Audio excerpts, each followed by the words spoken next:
Itinapon sa putikan, minaliit ang pagkatao, at pinilit lumuhod sa harap ng babaeng umagaw sa lahat ng kanyang dangal. Si Liana Montenegro, ang tagapagmana ng bilyonaryong imperyo, ay nagtiis na maging isang hamak na utusan sa sarili niyang mundo. Ngunit hanggang kailan mananatiling bulag ang katarungan? Sa pagtulo ng huling luha, isang marangyang pagbangon ang magaganap. Sino ang tunay na reyna sa likod ng basahan? Huwag mong hayaang madampian ng kahit isang patak ng iyong pawis ang telang iyan, Lani. Dahil kahit ibenta mo pa ang lahat ng natitira sa iyong buhay, hindi mo kailanman mababayaran ang halaga ng suot ko. Ang tinig ni Patricia ay tila isang matalim na piraso ng basong pilit na ibinabaon sa aking dibdib, malamig, mapang-api, at walang bahid ng awa. Nakaluhod ako sa malamig na sahig ng kanyang malawak na silid. Ang aking mga daliri ay bahagyang nanginginig habang dahan-dahang inaayos ang laylayan ng kanyang marangyang gown na kulay gatas. Ang bawat hibla ng telang hawak ko ay tila nanunumbat sapagkat alam ko sa aking sarili na ang karangyaang tinatamasa niya ngayon ay nagmula sa mga biyayang ako rin ang lihim na nagbigay. Nang sandaling iyon, tanging ang malalim at mabigat na paghinga ko ang bumabasag sa katahimikan ng silid. Hawak ko ang isang maliit na botelya ng gamot para kay Nanay Rosa, ang tanging dahilan kung bakit tinitiis ko ang bawat latay ng salita ni Patricia. Ang maliit na lalagyang ito, ang simbolo ng aking sakripisyo, ang tanging kayamanan ko sa gitna ng aking pagpapanggap bilang isang hamak na utusan. Ngunit tila hindi pa sapat ang hapdi ng kanyang mga salita. Narinig ko ang mahina at mapanuyang tawa ni Patricia habang kinakausap ang kanyang kaibigan sa telepono. Hindi alintana ang aking presensya sa paanan niya. Sinasabi niya kung paano niya gagamitin ang yaman ni Gabo para makuha ang lahat ng luho sa mundo at kung paano niya itatapon ang lalaking iyon kapag wala na siyang pakinabang. Ang bawat salitang lumalabas sa kanyang bibig ay tila lason na unti-unting pumapatay sa natitirang tiwala ko sa mundong ito. Paano niya nagagawang lokohin ang kaisa-isang tao na handang ibigay ang lahat para sa kanya? Ang sakit ay hindi na lamang nananatili sa aking isipan. Nararamdaman ko ang panunuyo ng aking lalamunan at ang unti-unting pamamanhid ng aking mga binti. Tila huminto ang pag-ikot ng mundo nang biglang bumukas ang pinto at inililuwa nito ang lalaking matagal ko nang iniiwasang makaharap. Si Gabo, ang kanyang bango, ang kanyang tindig, at ang pamilyar na kislap sa kanyang mga mata ay tila isang malakas na agos na pilit akong tinatangay pabalik sa nakaraan. Nanigas ako sa aking kinaroroonan. Pilit na itinatago ang aking mukha sa likod ng aking magulong buhok, umaasang hindi niya makikilala ang babaeng dati niyang tinatawag na kanyang sandigan. Tingnan mo itong utusan ko, Gabo. Masyadong mabagal kumilos. Tila ba hindi kumain ng ilang araw? Patricia's laugh was like a sharp needle pricking my soul as she looked down at me with pure disgust. Sinabi niya sa harap ng lalaking minsan kong minahal na ako ay isang basahan lamang, isang taong walang halaga na pinulot niya sa kalsada dahil sa awa. Nakita ko ang paghakbang ni Gabo palapit sa amin. Ang bawat dapi ng kanyang sapatos sa makintab na sahig ay tila bakabaong na ipinapako sa aking dangal. Ngunit sa halip na sumang-ayon sa pang-aalipusta ni Patricia, naramdaman ko ang isang mainit at banayad na haplos sa aking balikat. Tumayo ka riyan. Hindi ka dapat lumuluhod sa sahig. Ang boses ni Gabo ay malalim, puno ng awtoridad, ngunit may bahid ng isang pag-aalalang matagal ko nang hindi nararamdaman. Ang haplos ng kanyang kamay sa aking balikat ay tila isang kuryenteng gumigising sa aking pagkatao. Isang init na pilit na tumutunaw sa yelong bumabalot sa aking puso. Sa gitna ng panunuyang yon ni Patricia, ang simpleng kilos ni Gabo ay tila isang deklarasyon ng digmaan laban sa kawalang katarungan. Ngunit kasabay ng pag-asang iyon ay ang isang matinding takot. Paano kung tumingala ako? Paano kung makita niya sa aking mga mata ang lahat ng lihim na pilit kong ibinaon sa limot? Sa dinami-dami ng bagyo na sinuong ko para sa kanya, sa bawat sakripisyong ibinigay ko ng walang pasubali, bakit sa huli ay tila ako pa rin ang naiwan sa ilalim ng ulan? Ganito na lang ba ang aking tadhana, ang maging isang anino sa gitna ng liwanag ng iba? O ito na ang simula ng isang pagbangon na yayanig sa kanilang lahat? Hindi lahat ng sugat ay nagdurugo, ngunit lahat sila ay may sariling kwento ng hapdi na tanging ang katahimikan lamang ang nakakaalam. Habang naglalakad ako palayo sa mansyon ng mga Reyes, ang lamig ng gabi ay tila nanunuot sa aking manipis na baro, ngunit mas matindi ang init na naiwan sa aking balikat kung saan dumampi ang kamay ni Gabo. Ang bawat hakbang ko sa maputik na eskinita patungo sa aming munting barong-barong ay tila paghatak sa isang mabigat na kadena ng mga alaala. Ang amoy ng basang lupa at ang masangsang na hangin ng lungsod ay malayo sa bango ng mga mamahaling bulaklak sa loob ng silid ni Patricia. Ngunit dito sa gitna ng karukhaan, mas nararamdaman ko ang tunay na tibok ng aking puso.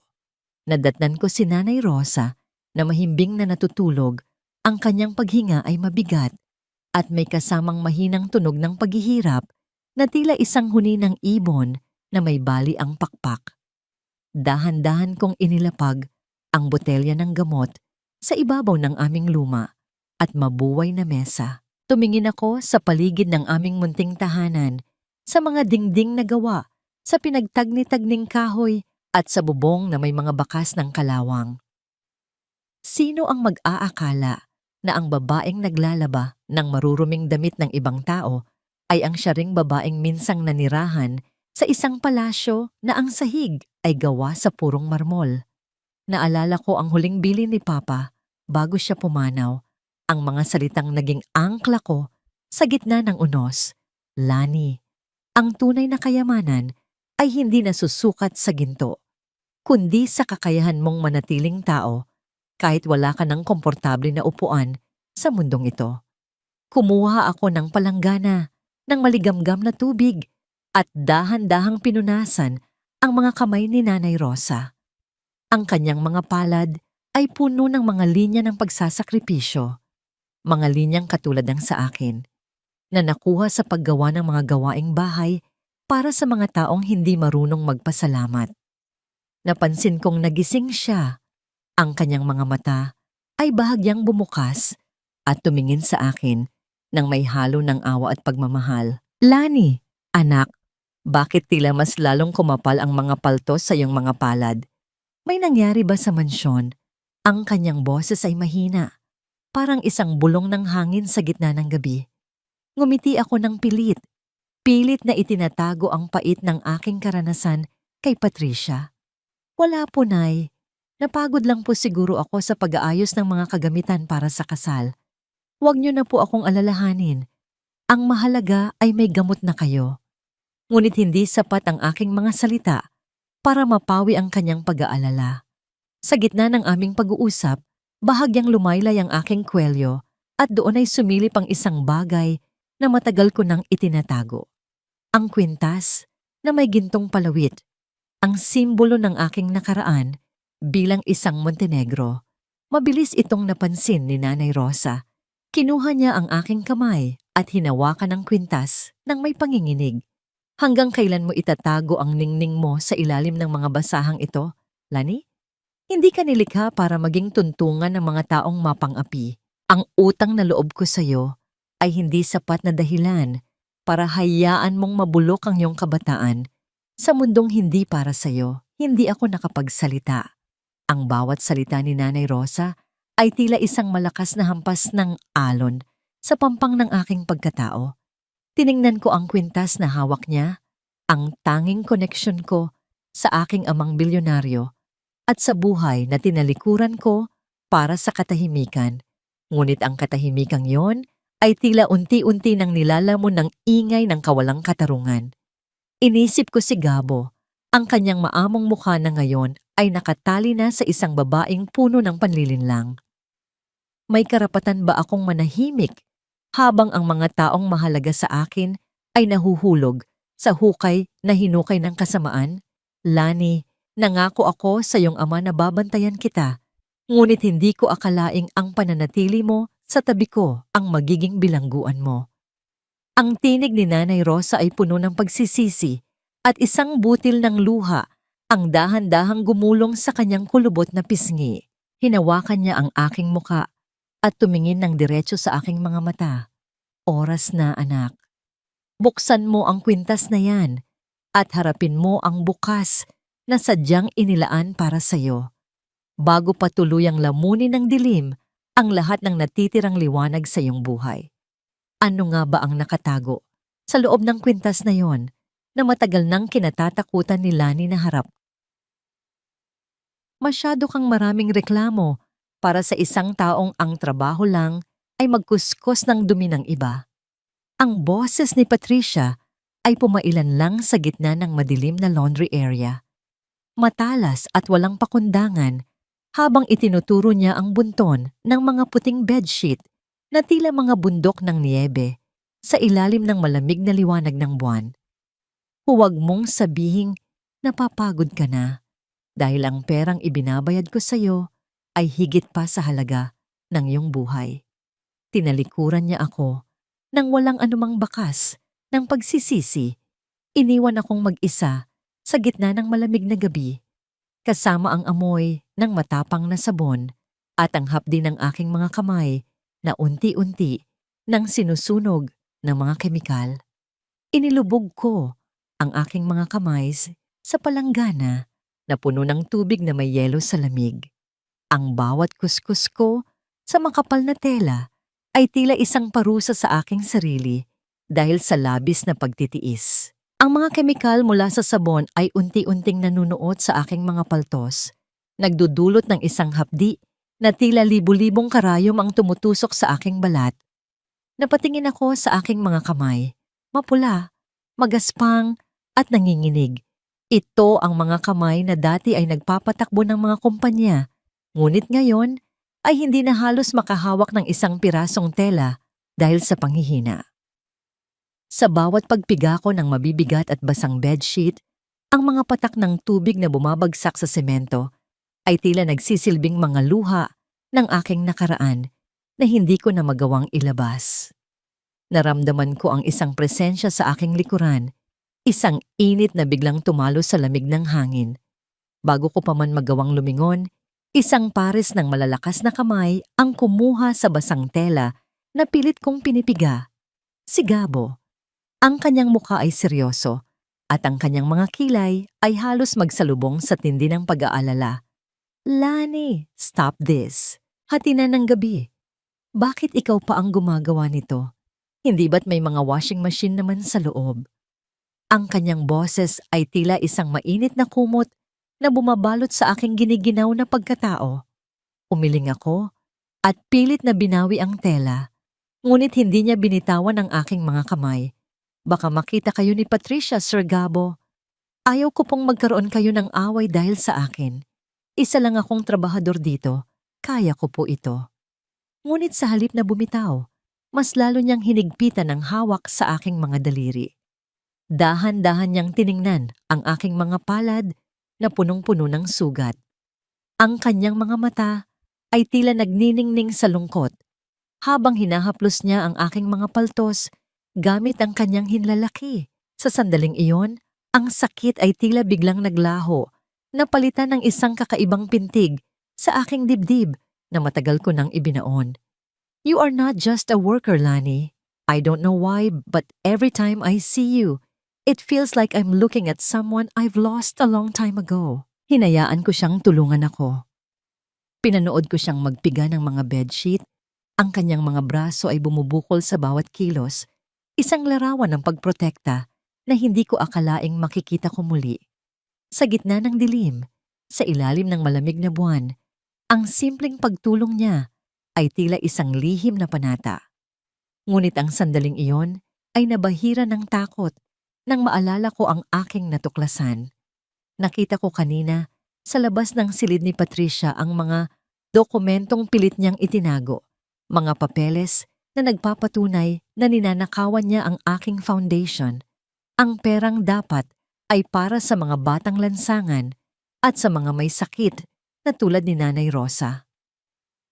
Paano ko sasabihin kay Gabo na ang babaeng papakasalan niya ay isang magnanakaw? Paano ko siya babalaan nang hindi nalalantad ang tunay kong pagkakakilanlan? Nabalik lamang ang aking diwa nang marinig ko ang bahagyang pag-vibrate ng aking lumang cellphone sa bulsa ng aking apron.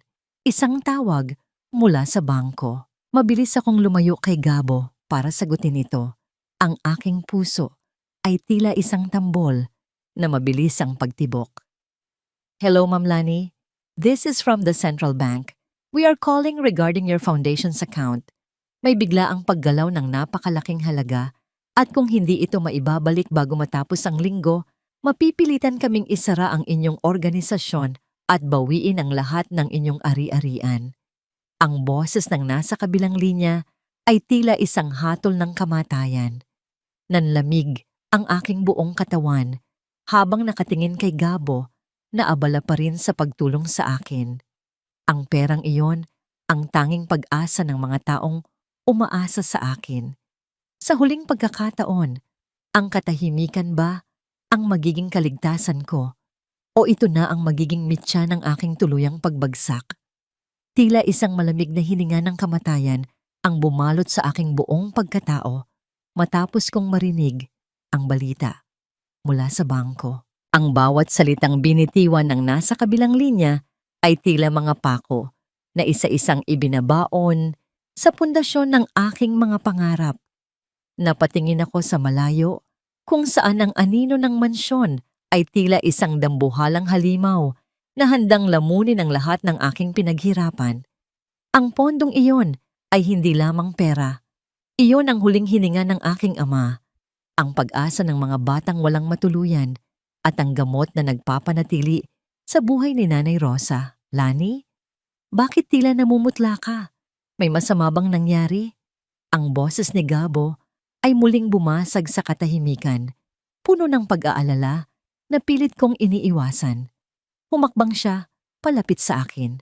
Sapat na para maramdaman ko ang init ng kanyang hininga sa gitna ng malamig na gabi. Tinitigan niya ako ng matagal. Tila ba pilit niyang binabasa ang mga lihim na nakatago sa likod ng aking mga mata. Tell me the truth. Sino ka ba talaga? Bakit sa tuwing tinitingnan kita, nakikita ko ang isang taong hindi dapat naririto sa gitna ng putikan at paghihirap? Pilit kong pinatatag ang aking boses, kahit na ang totoo ay gusto ko nang bumigay at umiyak sa kanyang balikat. Wala po ito, Sir Gabo. Napagod lang po siguro ako sa dami ng kailangang tapusin bago ang inyong kasal. Mauna na po ako sa loob. Ngunit bago pa ako makahakbang palayo, ang pinto ng mansyon ay bumukas ng malakas at iniluwan nito si Patricia na may dalang malapad na ngiti. Isang ginang ngiti na alam kong may kaakibat na lason. Narito ka lang pala, Gabo. Look, kakarating lang ng balita. The charity gala I organized was a huge success, Patricia exclaimed while clinging to Gabo's arm, her voice dripping with artificial sweetness. Sinabi niya sa lahat na nag-donate siya ng napakalaking halaga para sa Montenegro Foundation. Ipinapakita niya ang mga litrato sa kanyang mamahaling tablet. Nagmamalaki sa kanyang kabutihang loob, habang ang totoo ay ang perang ipinapamahagiin niya ay ang perang ninakaw niya mula sa aking sariling kumpanya. Naramdaman ko ang panunuyo ng aking lalamunan habang pinapanood ang kanyang pagkukunwari. Ang bawat tawa niya ay tila isang sampal sa aking mukha. Gusto kong sumigaw, gusto kong sabihin kay Gabo na ang babaeng katabi niya ay isang mapagpanggap. Ngunit ang takot na baka tuluyang isara ang foundation kapag nalaman nilang nawawala ang pondo ang nagpatahimik sa akin. Napayuko na lamang ako. Ang aking mga daliri ay mahigpit na nakakapit sa laylayan ng aking apron hanggang sa naramdaman ko ang biglang gaan sa aking leeg. Ang manipis na kadena ng aking kwintas Ang tanging alaala ng aking ama ay napatid dahil sa tindi ng aking panginginig. Nakita ko ang pagbagsak ng gintong palawit sa makintab na sahig. Dahan-dahang gumugulong patungo sa paanan ni Patricia. Ang gintong kwintas mangtatak ng pamilya Montenegro ay kumislap sa ilalim ng liwanag ng chandelier. Para bang tahimik nitong inilalantad ang isang katotohanang matagal nang itinago. Mabilis na yumuko si Patricia at napulot ang kwintas bago ko pa man ito maabot. Nang makita niya ang disenyo, bahagyang lumaki ang kanyang mga mata, ngunit agad din itong napalitan ng isang nangiting puno ng panunuya. "Oh, look at this! Ang ganda naman nito, Gabo. Mukhang pamana," sabi niya na parang nagbibiro. "Siguro ito na ang regalo sa akin dahil napakabait ko ngayon, di ba?" Isinuot niya ang kwintas sa sarili niyang leeg, ang isang bagay na may halaga sa aking pagkatao. Ngayon ay ginawang palamuti ng kanyang pagmamayabang. Tumingin ako kay Gabo. Umaasa akong makikita niya ang bigat ng sakit sa aking mga mata. Umaasa akong maaalala niya ang kwintas na yon, ang madalas kong suotin nung mga panahong simple pa ang lahat. Sumulyap si Gabo sa kwintas, pagkatapos ay sa akin, at muli sa kwintas. Bahagyang kumunot ang kanyang noo. Sa kanyang mga mata, unti-unting lumitaw ang isang bagay na matagal nang nawala, pagdududa. At sa sandaling iyon, alam kong may isang lihim na nagsisimula ng gumising. Sa gitna ng marangyang mansyon, sa harap ng babaeng umagaw sa aking pagkakakilanlan, tila tumigil ang mundo. Mababawi ko pa ba ang tanging alaala ng aking nakaraan o tuluyan na itong lalamunin ng dilim kasabay ng aking dangal? Lumayas ka. Hindi ko kailangan ng isang magnanakaw na tulad mo sa pamamahay ko. Ang boses ni Patricia ay tila isang matalim na kidlat na gumuhit sa gitna ng marangyang sala. Bumasag sa lahat ng natitirang piraso ng aking dangal. Nakatayo siya sa harap ko. Suot ang aking kwintas na kumikinang sa ilalim ng mga kristal na ilawan, habang itinuturo ang pinto ng may kasamang matinding puot. Pinagbintangan niya akong pilit na kinukuha ang kwintas mula sa kanya. Ang kwintas na ako naman talaga ang may-ari. Nakatayo ako roon. Basang-basa ang aking mga kamay dahil sa paglilinis ng natapong tsaa na siya rin naman ang sadyang nagtumba. Sa bawat patak ng mainit na likido na gumagapang sa aking balat, mas ramdam ko ang lamig na unti-unting lumalamon sa aking puso. Gusto kong sumigaw. Gusto kong bawiin ang sa akin, pero nakita ko ang titig ni Gabo mula sa malayo. Isang titig na puno ng kalituhan at sakit. Hindi ko kayang makita ang pagkadismaya sa kanyang mga mata kung malalaman niyang ang babaeng pinoprotektahan niya ay nasasangkot sa ganitong iskandalo. Dahan-dahan akong tumalikod, hindi dahil sa ako ay takot, kundi dahil sa bigat ng katarungang hindi ko pa kayang ipaglaban. Paglabas ko ng mansyon, sinalubong ako ng malakas na buhos ng ulan na tila ba nakikiramay sa aking pait. Walang anumang tunog ng kulog ang makakatalo sa ingay ng pagkabasag ng aking loob. Ang bawat patak ng tubig na humahampas sa aking mukha ay humahalo sa aking mga luha. Ginagawa itong invisible sa paningin ng mundo. Naglakad ako sa madilim na kalsada, nanginginig ang aking buong katawan, habang ang manipis na tela ng aking uniforme ay dumidikit sa aking balat. Napaisip ako, ganito na lang ba ang halaga ng isang taong piniling magpakumbaba? Ang turingan na parang basura sa gitna ng maruming kalsada. Naalala ko si Nanay Rosa, naghihintay ng gamot na hindi ko alam kung paano ko na mabibili dahil sa pagkakatanggal sa akin sa trabaho. Ang bawat hakbang ko sa putikan ay tila paglubog ko rin sa isang hukay ng kawalang pag-asa. Nanigas ang aking mga kalamnan sa tindi ng ginaw at ang aking paningin ay nagsimulang lumabo. Ngunit sa gitna ng kadiliman, isang liwanag mula sa likuran ang unti-unting lumalapit. Narinig ko ang dahan-dahang paghinto ng isang sasakyan sa aking tabi. Ang tunay na ingay ng makina ay hindi ko na halos marinig dahil sa lakas ng tibok ng aking puso. Bumukas ang pinto at isang pamilyar na anino ang humarang sa buhos ng ulan na tumatama sa akin. Hindi ko kailangang tumingin ng diretso para malaman kung sino siya.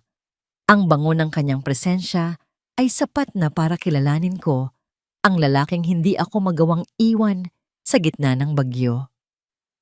Lani, please, sumama ka na sa akin. Hindi mo kailangang pagdaanan ito ng mag-isa. Ang boses ni Gabo ay tila isang mainit na haplos sa aking namamanhid na balat.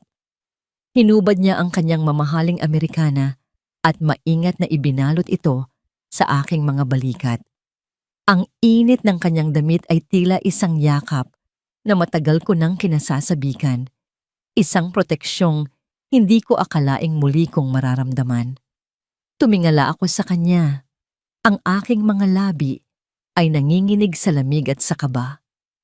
Nakita ko ang mga patak ng ulan na gumugulong sa kanyang mukha. Tila ba nakikidalamhati rin siya sa aking nararamdaman. Sa sandaling iyon, gusto kong itanong sa kanya kung bakit. Bakit niya pa rin ako hinahanap sa kabila ng lahat ng paninira ni Patricia? Bakit tila mas naniniwala siya sa tibok ng kanyang puso kaysa sa mga kasinungalingang nakita ng kanyang mga mata? Sa dinami-dami ng bagyo na sinuong ko para sa kanya, bakit ako pa ang naiwan sa ulan? At ngayong naririto siya sa tabi ko, ito na ba ang pagkakataong sabihin ang lahat?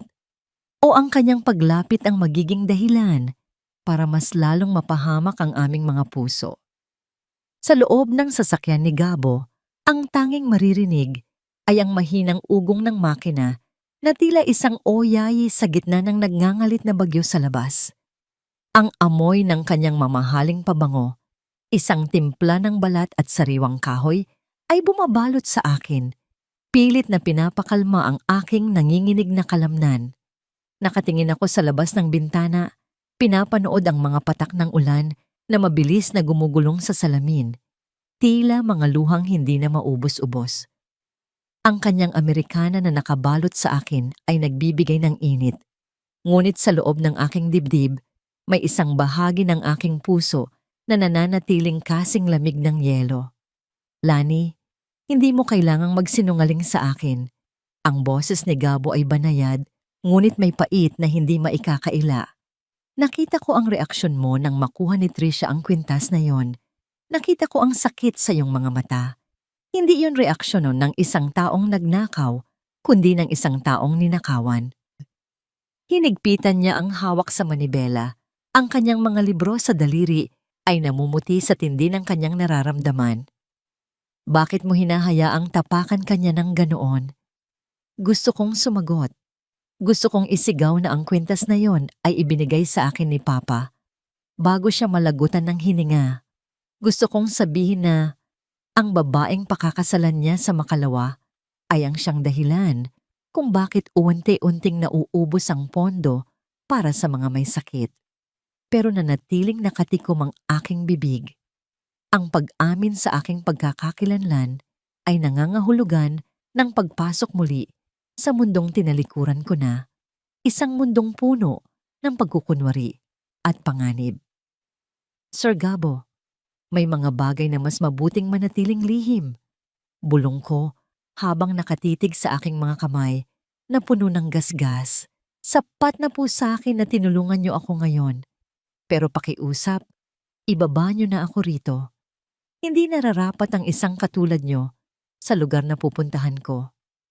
Hindi siya nakinig. Sa halip, itinuloy niya ang pagmamaneho hanggang sa marating namin ang makipot at madilim na eskinita patungo sa aming barong-barong.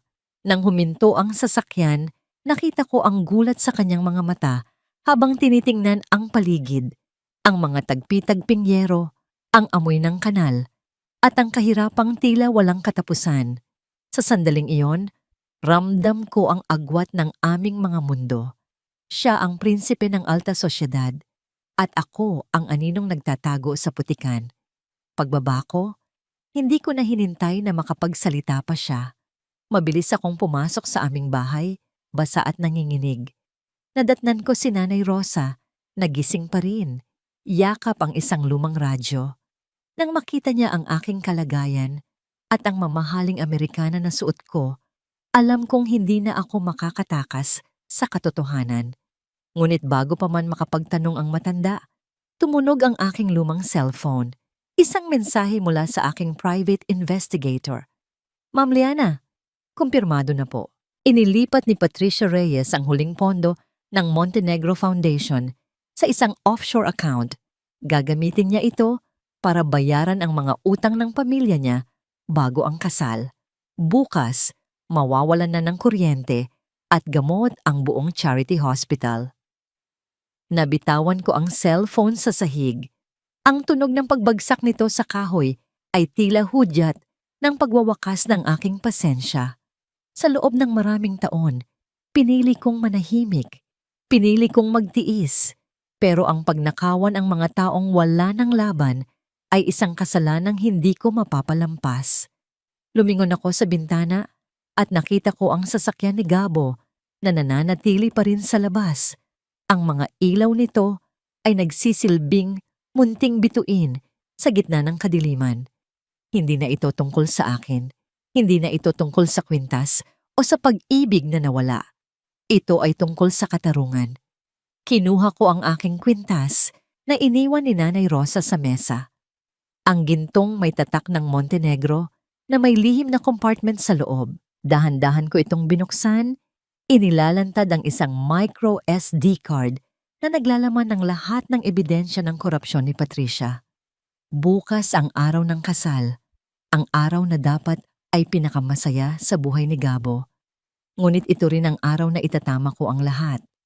Handa na ba akong harapin ang puot ng mundo para sa isang katotohanang wawasak sa lahat? Huwag mong dungisan ang araw na ito ng iyong baho, Lani. Ngayon ang araw na magiging reyna ako at ikaw ay mananatiling tuntungan ko sa ilalim ng aking mga paa. Ang tinig ni Patricia ay tila isang laso na dahan-dahang kumakalat sa loob ng marangyang silid ng simbahan. Nakasuot siya ng isang gown na nagkakahalaga ng milyon-milyon. Ang telang sutla ay kumikinang sa bawat galaw niya. Habang ako ay nakayuko sa kanyang paanan, pilit na inaayos ang mahabang belo na tila isang mabigat na pasanin. Sa gitna ng aming paghahanda, kinuha ni Patricia ang isang baso ng pulang alak. Sa isang mapanuyang sulyap, sadyang itinagilid niya ang baso. Hinahayaan ang pulang likido na dahan-dahang pumatak sa kanyang puting gown. Oh, tingnan mo ang ginawa mo. Napakawalang kwenta mo talaga. Sigaw niya. Sapat na para marinig ng mga bridesmaids sa labas. Kinuha niya ang aking mukha at pilit na iniharap sa mantsa. Linisin mo ito. Ngayon din. Gamitin mo ang iyong mga kamay. Gamitin mo ang iyong laway kung kailangan. Basta mawala ang dumi na ito bago ako humarap sa dambana. Naramdaman ko ang panginginig ng aking mga daliri habang kinukuha ko ang isang basang tela. Ang bawat kuskos ko sa kanyang gown ay tila pagpunit sa aking sariling puso. Sa kabilang dako ng simbahan, narinig ko ang maringal na tunog ng organo, hudyat na nagsisimula na ang seremonya. Ang bawat nota ay tila isang kabaong na ipinapako sa aking dangal. Ngunit sa ilalim ng aking suot na lumang apron, nararamdaman ko ang tigas ng micro SD card, ang aking sandata, ang aking katarungan. Nang magsimula ang prosesyon, pinilit ako ni Patricia na maglakad sa kanyang likuran, hindi bilang isang panauhin, kundi bilang isang utusan. Nahahawak sa dulo ng kanyang gown habang binabagtas ang gitna ng simbahan. Habang naglalakad kami sa mahabang pasilyo na puno ng mga bulaklak, ramdam ko ang mapanghusgang tingin ng mga panauhin. Naririnig ko ang kanilang mga bulong tungkol sa maruming babae na sumisira sa ganda ng kasal.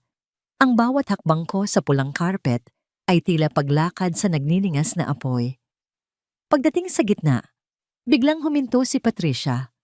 Lumingon siya sa akin nang may ngiting tagumpay at sa harap ng lahat, sadyang itinulak ang kanyang gown pababa para muling madiin ang mantsa sa sahig. Ay, ang dumi pa rin. Lani, lumuhod ka rito at kuskusin mo ang sahig. Hindi ako hahakbang patungo kay Gabo hanggat hindi malinis ang daraanan ko.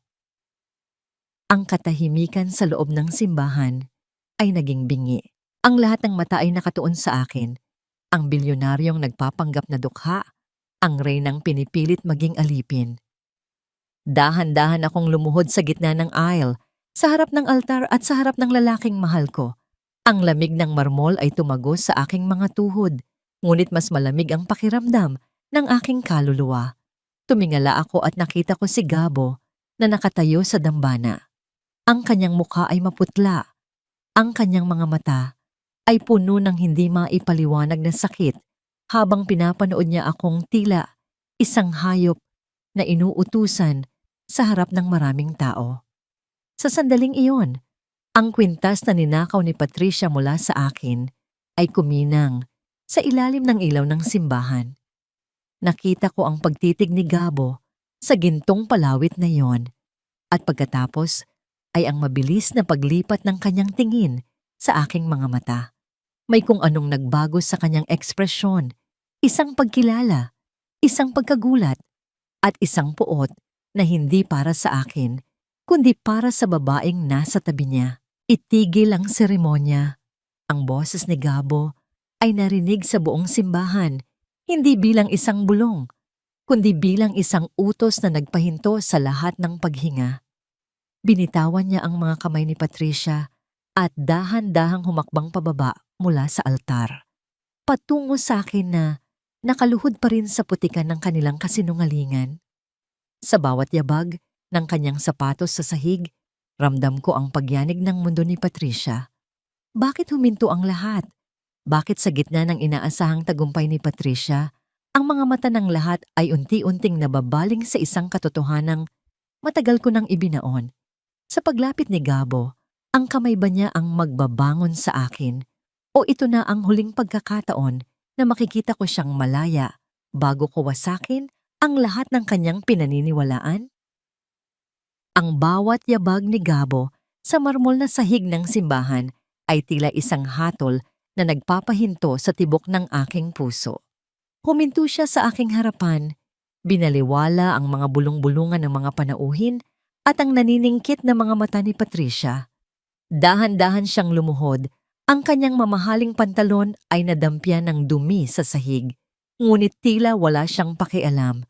Kinuha niya ang aking mga kamay, ang mga kamay na magaspang, puno ng sugat at basang-basa ng alak, at marahan akong pinatayo.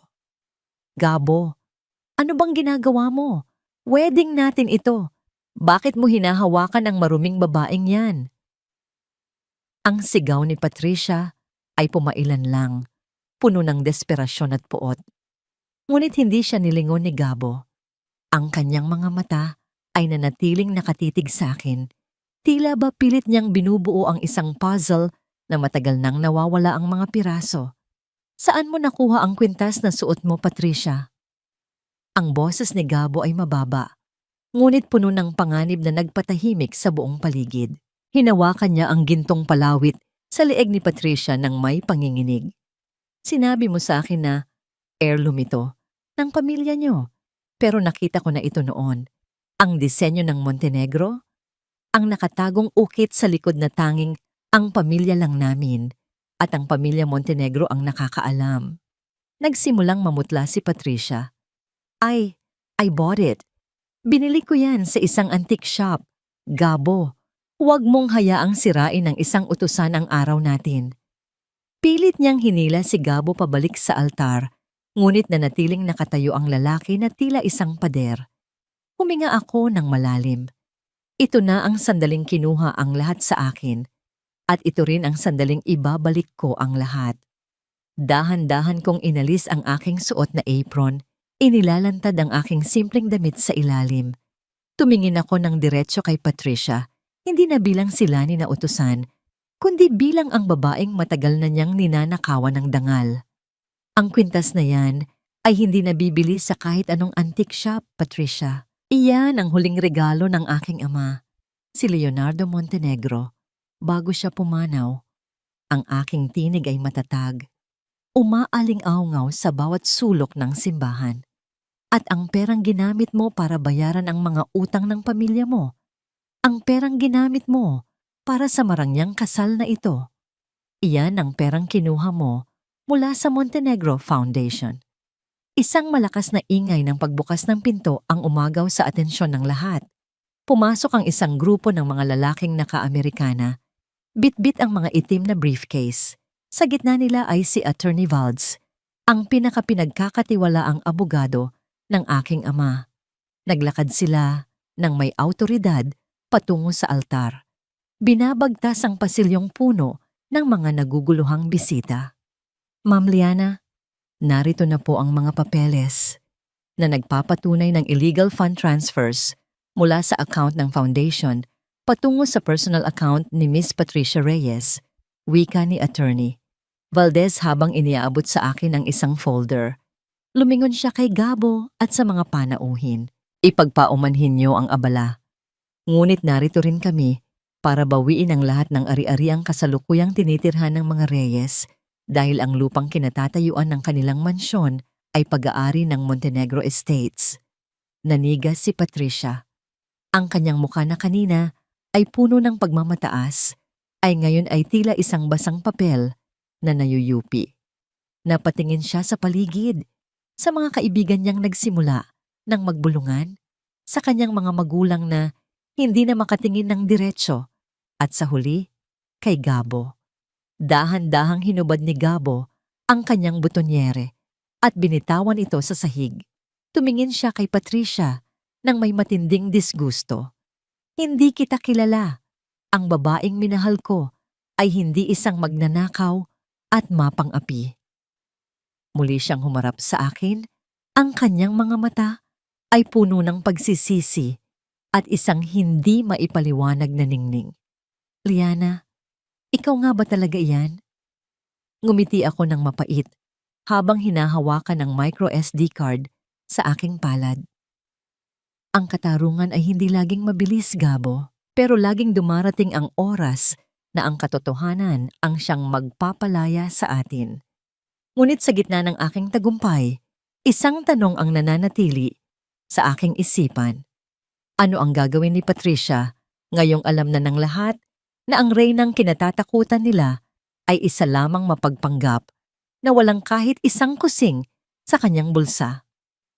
Ang bawat hiyaw ni Patricia sa loob ng simbahan ay tila isang sugat na pilit ibinubuka, isang ingay na hindi kayang takpan ng maringal na arkitektura ng dambana. Hindi ito totoo. Magnanakaw ka, Lani. Pinagkakaisahan niyo lang ako. Ang kanyang boses, na dati ay puno ng awtoridad at panlilibak, ngayon ay basag at puno ng desperasyon, habang pilit niyang hinahawakan ang laylayan ng Amerikana ni Gabo. Ngunit sa bawat paghapos niya, mas lalong lumalayo ang lalaki. Tila ba ang hawak ni Patricia ay isang lason na hindi dapat madikit sa balat? Ang puting gown na nagkakahalaga ng milyon-milyon ay tila naging isang maduming susing bumabalot sa kanyang pagkatao. Habang hinihila siya ng mga security escort ni Attorney Valdes palabas ng pasilyo, ang bawat hakbang ni Patricia ay sinasabayan ng mapanuyang tingin ng mga panauhin na kanina lang ay kaagaw niya sa atensyon. Wala nang natira sa mapagmataas na reyna. Tanging isang babaeng hapo, gusot ang buhok, at luhaan ang nakikita ng lahat. Ang kahihiyang ito ay mas masahol pa sa kamatayan, isang hiya na mananatiling nakaukit sa pangalan ng mga Reyes habang buhay. Nabalik lamang ang aking diwa nang maramdaman ko ang mahinang pagdampi ng hangin mula sa bukana ng simbahan. Sa labas, ang sikat ng araw ay tila isang mainit na pagtanggap sa aking muling pagbabalik. Nakatayo ako sa gitna ng aking mga abogado, suot ang simpleng damit na kanina lang ay turing nilang basahan. Ngunit sa mga mata ng mga tao, ako na ang kaisa-isang Liana Montenegro. Gayunpaman, sa loob ng aking dibdib, ang tagumpay ay may kasamang pait. Ang katarungang ito ay nakuha sa gitna ng pagkawasak ng isang pangarap na akala ko noong una ay akin din. Ma'am Liana, handa na po ang sasakyan patungo sa inyong penthouse. Wika ni Attorney Valdes, Ang kanyang boses ay puno ng paggalang na matagal ko nang hindi naririnig mula sa ibang tao. Tumingin ako kay Gabo na nananatiling nakatayo sa dambana, malayo at tila isang estranghero. Ang kanyang mga mata ay nagsusumamo, puno ng mga katanungang hindi ko pa handang sagutin. Sa sandaling ito, hindi ko kailangan ng isang tagapagtanggol. Kailangan ko ng katahimikan. Pagdating ko sa aking marangyang penthouse, ang amoy ng sariwang lavender at ang malambot na carpet sa ilalim ng aking mga paa ay tila isang panaginip. Ngunit imbes na magdiwang, dumiretso ako sa banyo at tiningnan ang aking sarili sa salamin. Nakita ko ang mga peklat sa aking kamay, ang mga marka ng pagtatrabaho ko bilang silani. Ang mga ito, ang aking tunay na medalya. Hindi ko nais na makalimutan ang hapdi ng nakaraan dahil iyon ang nagturo sa akin kung paano maging matatag. Kinuha ko ang aking tablet at binuksan ang mga balita. Gaya ng inaasahan, ang bawat channel ay puno ng video ng kasal na naging iskandalo.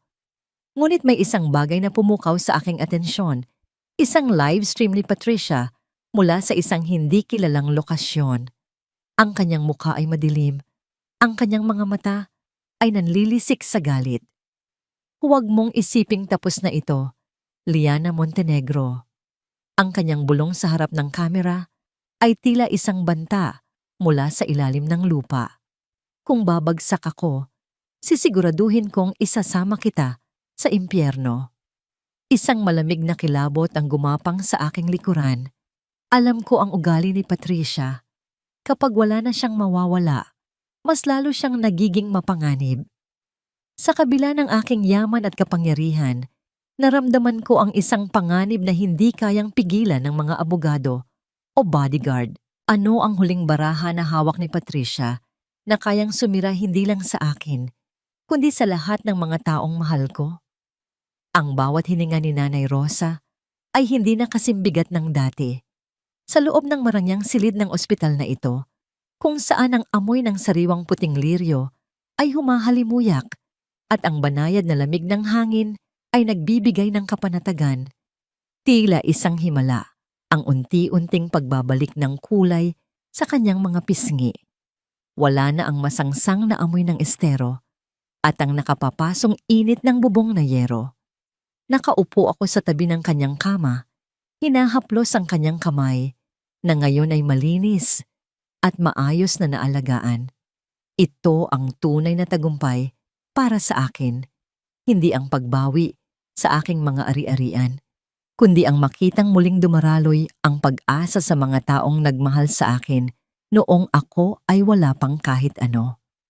Anak, parang panaginip ang lahat ng ito.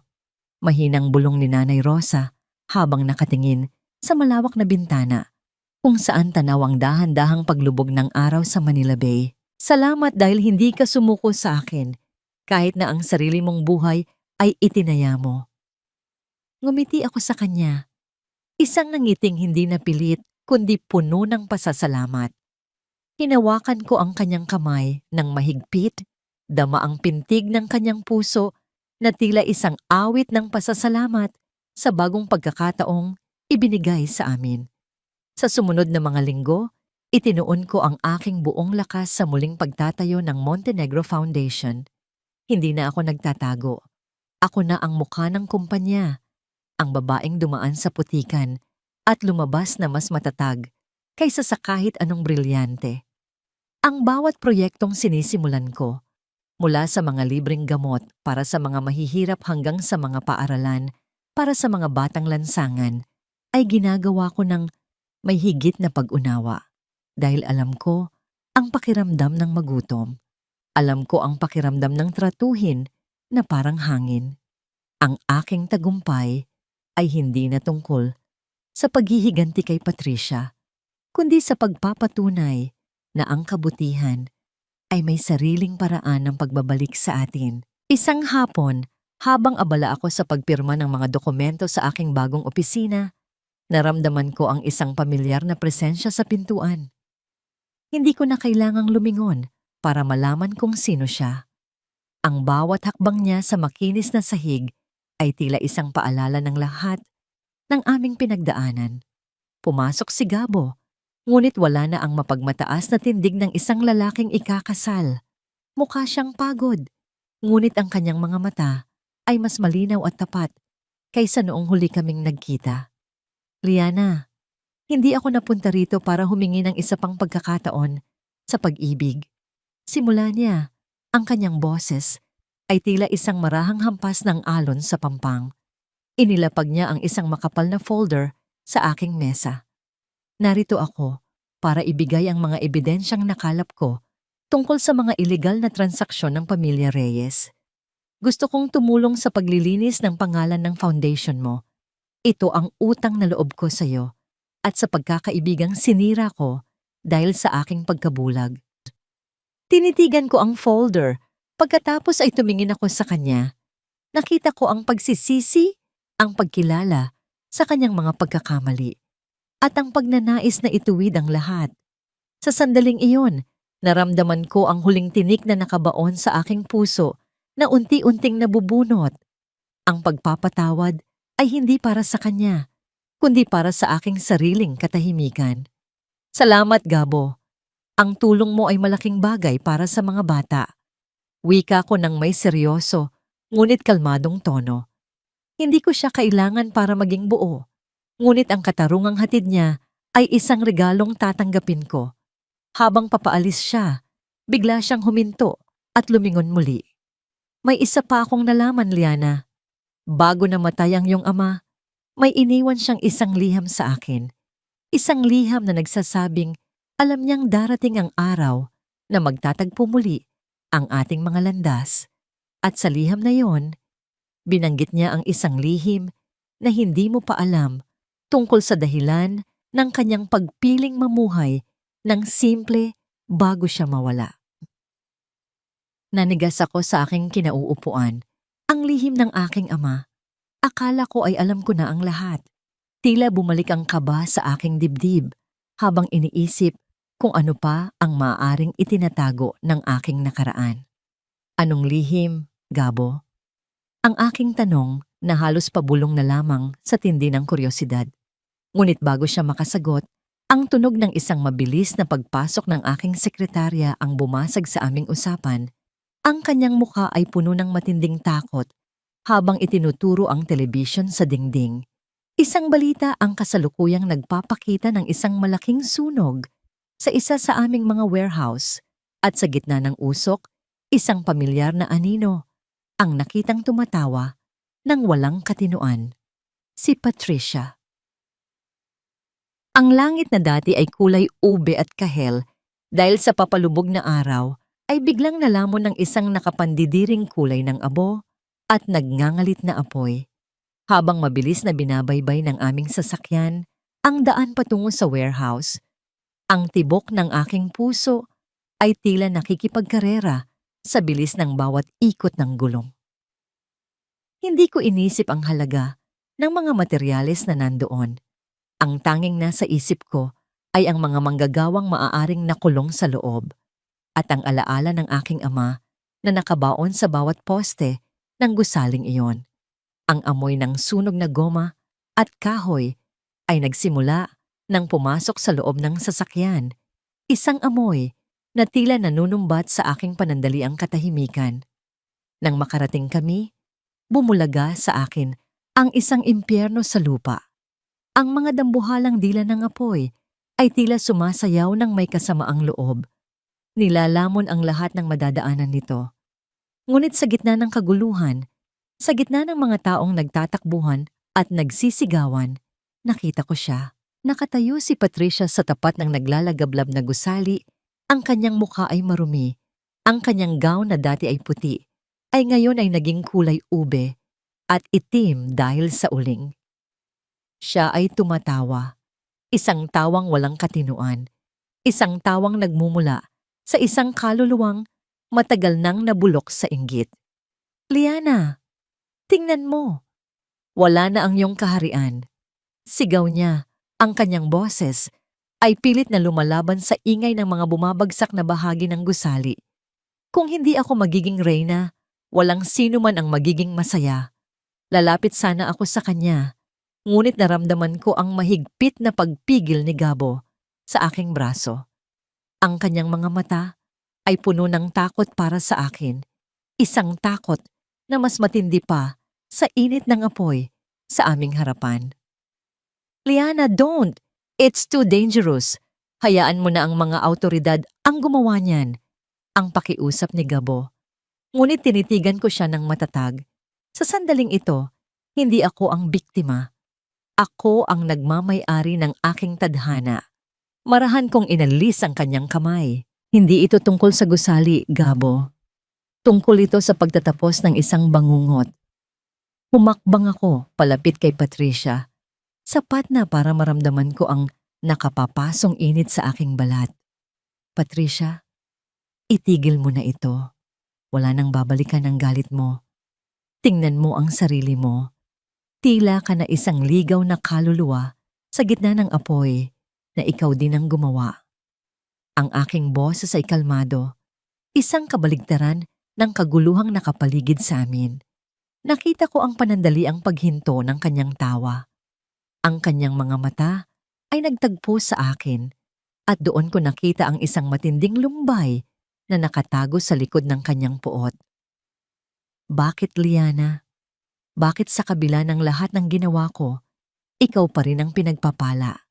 Bakit ikaw pa rin ang may malinis na budhi? Ang kanyang boses ay humina, naging isang hikbi na halos hindi marinig. Sa sandaling iyon, isang malakas na pagguho ng bubong ang naganap sa likuran niya. Isang malaking poste ang dahan-dahang bumabagsak sa kanyang kinaroroonan. Bago ko pa man magawang sumigaw, naramdaman ko ang mabilis na paghila sa akin ni Gabo palayo.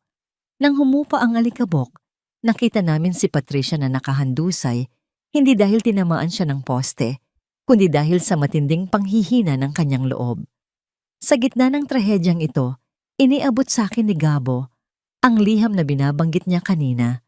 Ang liham mula sa aking ama na bahagyang nadampyan na rin ng uling sa mga gilid nito. Binuksan ko ang papel nang may nanginginig na mga kamay. Liana, anak, kung binabasa mo ito, alam kong nahanap mo na ang tunay na yaman. Ang warehouse na ito ay hindi lamang imbakan ng gamit. Sa ilalim ng pundasyon nito ay nakatago ang huling hiling ko, isang lihim na magbibigay sa iyo ng kapangyarihang baguhin hindi lang ang iyong buhay, kundi ang buong bansa. Ngunit bago mo ito makuha, kailangan mong matutunang magpatawad sa taong pinakakinamumuhian mo. Napatingin ako sa nag-aapoy na warehouse at kay Patricia na ngayon ay tinitipon na ng mga pulis. Ang huling hiling ni Papa ay isang pagsubok ng aking pagkatao. Sa loob ng naglalagablab na gusaling iyon, may isang bagay na mas mahalaga pa sa ginto. Ngunit may sapat pa ba akong oras para iligtas ang lihim na yon bago tuluyang maging abo ang lahat? At ano ang gagawin ko sa impormasyong maaaring magpabagsak o magpaunlad sa aming lahat? Ang bawat huling liyab ng apoy ay unti-unti nang namamatay, na iwan ng isang malawak na lupain ng abo at mga uling na tila mga anino ng aking nakaraan. Sa gitna ng katahimikan ng madaling araw, ang tanging maririnig ay ang mahinang paghampas ng hangin sa mga baluktot na bakal ng warehouse. Nakatayo ako sa gitna ng guho. Ang aking mga paa ay nakabaon sa madilim na alabok. Ngunit sa unang pagkakataon, sa loob ng maraming taon, hindi ko naramdaman ang bigat ng takot. Ang bawat butil ng uling na nadidikit sa aking balat ay tila isang pagpapaalala na ang lahat ng bagay na material ay maaaring maglaho. Ngunit ang dangal at pagkatao ay mananatiling buhay sa kabila ng apoy. Kasama ang mga tauhan ni Attorney Valdez, sinimulan naming hukayin ang bahagi ng pundasyon na tinukoy sa liham ni Papa. Ang bawat pagbaon ng pala sa lupa ay tila isang pagtuklas sa kailaliman ng aking sariling kaluluwa. Nang maabot namin ang isang bakal na kaban na selyado ng tatak ng Montenegro, naramdaman ko ang isang matinding kaba na humahaplos sa aking dibdib. Sa loob nito ay hindi ginto o mamahaling hiyas ang bumulaga sa amin. Sa halip, ito ay mga dokumento ng pagmamay-ari ng libu-libong ektarya ng lupain sa iba't ibang panig ng bansa, mga lupaing nakalaan para gawing mga pabahay, paaralan at ospital para sa mga nangangailangan. Ang lihim ni Papa ay hindi kayamanan para sa amin, kundi isang responsibilidad para sa sambayanang Pilipino. Ito ang pangarap niya, Liana. Bulong ni Gabo habang nakatingin sa mga mapa at plano. Ang gawin ang warehouse na ito na sentro ng pag-asa. Hindi niya ito ibinigay sa iyo para ikaw ay yumaman, kundi para ikaw ang maging kamay na mag-aangat sa iba. Tumingin ako kay Gabo at sa gitna ng kanyang mga mata, nakita ko ang isang bagong uri ng paghanga, hindi para sa aking pangalan, kundi para sa aking paninindigan. Hindi na kami ang dalawang batang naglalaro sa ilalim ng ulan. Kami na ang dalawang taong handang harapin ang bukas ng may paggalang sa isa't isa. Nalaman ko mula kay Attorney Valdez na si Patricia ay nahaharap na sa habang buhay na pagkabilanggo dahil sa arson at malakihang pandaraya. Ang kanyang pamilya ay nawalan ng lahat. Isang karma na hindi ko ninais ngunit sadyang iginuhit ng tadhana. Sa huling pagkakataon na dinalaw ko siya sa likod ng rehas, hindi ko siya nakita ng may galit. Nakita ko ang isang babaeng nabulag ng kinang ng mundo hanggang sa mawalan siya ng sariling liwanag. Pinapatawad na kita, Patricia. Ang wika ko sa kanya bago ako tumalikod. Ang pagpapatawad ko ay hindi nangangahulugang mawawala ang kanyang parusa, kundi nangangahulugang wala na siyang kapangyarihan na saktan ng aking puso. Makalipas ang isang taon, ang warehouse na dating naging impyerno ay naging isang maningning na simbolo ng pagbangon. Binuksan namin ang Montenegro Legacy Center, isang lugar kung saan ang bawat Lani at Nanay Rosa ay makakahanap ng pagkakataon na magsimula muli. Sa araw ng inaugurasyon, suot ko ang aking simpleng barong na may burda ng mga bulaklak. Ang kwintas ni Papa ay muling nagniningning sa aking leeg. Hindi na ito isang maskara ng kahihiyan, kundi isang korona ng aking tunay na pagkakakilanlan. Naramdaman ko ang banayad na pagdampi ng kamay ni Gabo sa aking likuran habang pinapanood namin ang mga batang masayang nagtatakbuhan sa paligid ng bagong ospital. Ano ang susunod nating plano, Ma'am Liana? Biro niya, ngunit may halo ng katapatan. Ngumiti ako sa kanya, isang ngiting kasing liwanag ng sikat ng araw sa umaga. Ang mabuhay ng may katotohanan, Gabo. Iyon lang ang tanging plano na mahalaga. Sa paglipas ng bawat segundo, ramdam ko ang paghilom ng mga sugat na idinulot ng nakaraan. Ang bawat luhang pumatak sa gitna ng ulan ay naging mga perlas ng karunungan. Ako, si Liana Montenegro, ang babaeng natutong maging alipin para maunawaan ang tunay na kahulugan ng pagiging reyna. At sa huling pagkakataon, lumingon ako sa langit. Tila nakikita ko ang nangiti ni Papa sa likod ng mga ulap. Nagpapatunay na ang tunay na kinang ay hindi kailanman nagmumula sa ginto, kundi sa busilak na puso na marunong magmahal at magpatawad.